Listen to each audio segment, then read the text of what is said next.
오늘 지난 시간에 이어서 계약금에 관해서 추가적으로 설명을 드리도록 하겠습니다. 첫 번째는 계약금이 일부만 지급된 경우 계약금 약정이 성립하느냐, 실무에서는 어떤 경우에 문제가 되냐면, 제가 다음 시간에 가계약금에 대해서 설명을 드릴 텐데, 이런 경우가 있어요. 임대차에서 특히 이제 많이 문제가 되는데, 집을 얻으려고 공인중개사를 찾아가요. 가면 이런 얘기를 합니다. 가격 걸어 놓으시고 일단 물건을 잡아놓고 고민을 하시라, 이런 얘기를 할 때가 있어요. 그래서 가계약금을 공인중개사가 안내하는 대로 가계약금이라는 목록으로 공인중개사가 지정한 계좌에 송금을 해요. 근데 이런 경우에 이 가계약금이 계약금이 일부가 지급이 된 건가요? 아닌가요? 이런 문제가 있을 수 있어요. 제가 지난 시간에 계약금이라는 거는 증약금의 성질도 있다고 했어요. 근데 가계약금이라는 걸 계약금의 일부로 지급을 했다고 해서 계약금 약정이 성립이 됐다고 보면 그럼 계약이 체결됐다고 봐야 되는 거잖아요. 근데 실제 실무에서는 애매한 경우가 많습니다. 가계약금이란 명목으로 돈의 일부만, 예를 들어서 임대인한테 계약금이 1억인데 1,000만 원을 넣었다. 그럼 계약이 체결된 경우가 이게 문제가 되거든요. 그래가지고 이게 분쟁이 생겨서 1,000만 원을 돌려달라, 임차인이 돌려달라 소송을 하는 경우에 가계약금이라는 명목으로 문제가 많이 됩니다. 이거에 대해서는 제가 다음 시간에 설명을 드릴 건데, 이걸 제가 왜 언급을 하냐면 이거와 관련해서 좀 문제가 있기 때문에 그래요. 계약금이 일부만 지급된 경우 해약계약금, 제가 지난 시간에 설명드렸던 금전기타 물건을 교부했을 경우에 매도인은 받은 배액의 계약금의 배액을 상환을 하고, 매수인은 계약금을 포기를 하고 다른 특별한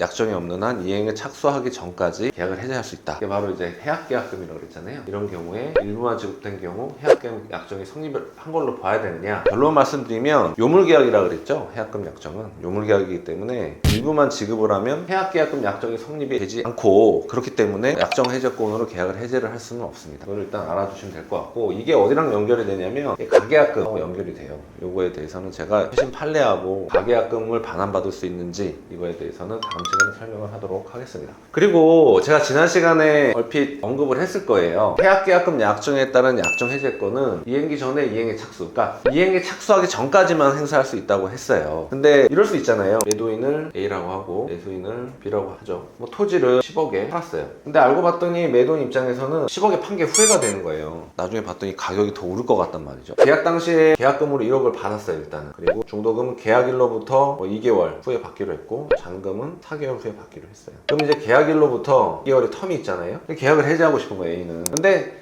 이 A의 태도가 좀 이상한 거죠. 매수인은 저기 태도를 보니까 뭔가 좀 딴 마음을 품고 있는 것 같아요. 자기는 이걸 사가지고 개발을 해가지고 가치를 상승시켜가지고 이익을 누리려고 했는데, 그래서 매수인이 A와 B 사이의 매매 계약에 이런 해약금 약정이 있다는 전제하에 A가 해약 계약금 약정에 따라서 약정 해제권을 행사할까봐 겁이 나는 거예요. 그래서 이 중도금이 예를 들어서 한 3억이라고 보죠. 2개월이 지나기 전에 먼저 입금을 해버리는 거죠. 이게 바로 이행기 전에 이행의 착수겠죠.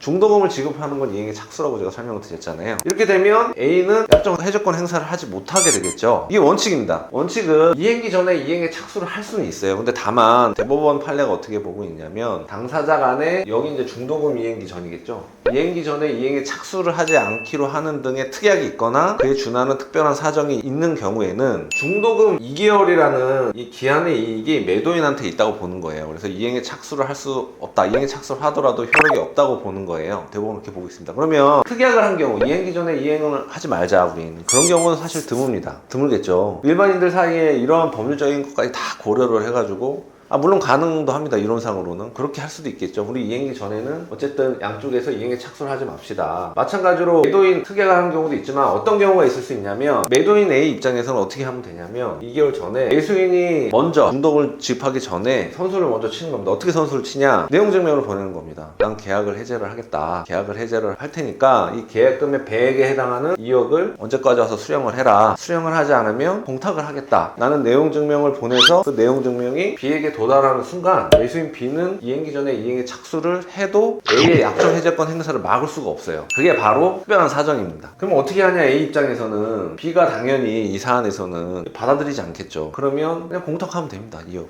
공탁을 하면 법원에서 공탁 통지서를 B에게 보내요. 그러면 B는 그 공탁 통지서를 수령한 날에 계약 해제 의사표시가 도달된 걸로 봐서 약정 해제권을 행사했다는 계약 해제 효과가 발생하는 겁니다. 이런 문제가 있어요. 그래서 이런 경우를 대비를 해서 이런 걸 막는다고 하면 어떻게 해야 되냐면, B 입장에서는 특약을 하든지 아니면 A보다 먼저 중도금을 지급을 해야 됩니다. 그러면 어떤 경우가 있냐면요, A가, 제가 저번에도 말씀드렸죠, 보통 돈을 주고받을 때 계약서에다가 계좌번호로 보통 많이 적어놔요. 매매대금 계약 계약금, 입금 계좌. 그럼 A 같은 경우는 어떤 경우가 있냐면 입금 정지를 시켜놓는 거예요. 입금이 안 돼요. 그럼 어떻게 해야 되냐? 매수인 B는 빨리 중도금을 공탁을 해야 됩니다. 공탁을 하시면 돼요. 그렇잖아요. 입금 정지가 돼 있으니까 변제 수령 거부를 해서 이행기 전이라도 A가 먼저 선수 치기 전에 빨리 공탁을 해서 먼저 공탁을 하면 이행기 전에 이게 착수가 되기 때문에 A가 약정만 그 이후에 약정 해제권 행사를 하려고 하더라도 안 되겠죠. 이런 경우는 대부분 이제 그 매매 대상 목적물이 경제적 가치에 급변하거나 급등하거나 아니면 급감하거나 이런 상황이 생길 때 먼저 해제권을 행사해서 이득을 보는 사람들 사이에 눈치 싸움입니다. 이런 경우가 생각보다 흔합니다. 그래서 이런 부분을 유의를 하셔가지고 약정 해제권을 행사를 해야 된다라는 겁니다. 실제로 제가 방금 설명드린 이 사안은 제가 이제 실제 했던 사건을 재구성해서 말씀을 드린 거예요. 그래서 이런 부분을 좀 유의를 해주시면 좋을 것 같고, 다음 시간에 가계약금 설명할 거고 그 다음 시간에는 위약금 약정하고 손해배상 예정을 설명을 드릴 건데, 그거에 대해서 전제하는 내용으로 좀 설명을 드릴게요.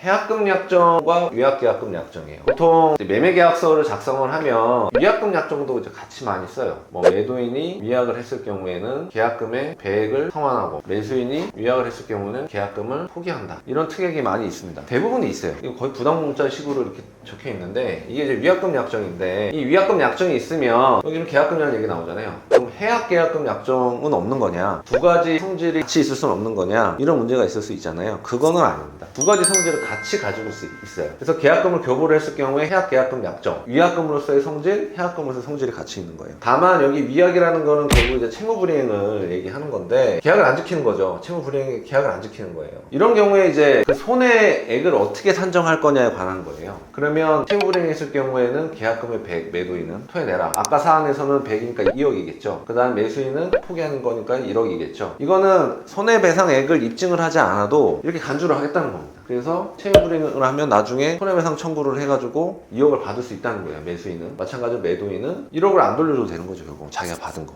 손해로 그냥 퉁치는 거예요. 간단하게 제가 설명을 드렸는데, 다다음 시간에 위약금 약정이 손해배상으로 추정이 되고 어떤 쟁점이 있고 제가 실제로 했던 사례 중에 어떠한 게 문제가 됐는지를 좀 설명을 드릴게요. 이걸로 인해서 돈이 수억이 왔다 갔다 할 수 있어요. 어떻게 위약금 약정을 구성하느냐에 따라서. 여기는 제가 지금 위약이라고 써놨는데 실제 사례에서는 그냥 이렇게 안 적혀 있는 경우가 더 많아요. 채무불이행 유형이 여러 가지가 있을 수 있기 때문에 그 부분에 대해서 설명을 드리도록 하겠습니다. 근데 이제 결론은, 계약금은 한 계약의 해약계약금, 위약계약금, 그러니까 해약금, 위약금으로의 성질이 병존할 수 있다, 같이 있을 수 있다, 이겁니다. 다음 시간에 제가 이 부분 1번 한 거 관련된 가계약에 대해서 최신 사례하고 제가 진행했던 사례를 설명을 해서 설명을 드리도록 하겠습니다. 오늘 여기까지 하겠고요. 영상이 도움이 되셨으면 구독과 좋아요 눌러주시기 바랍니다. 감사합니다.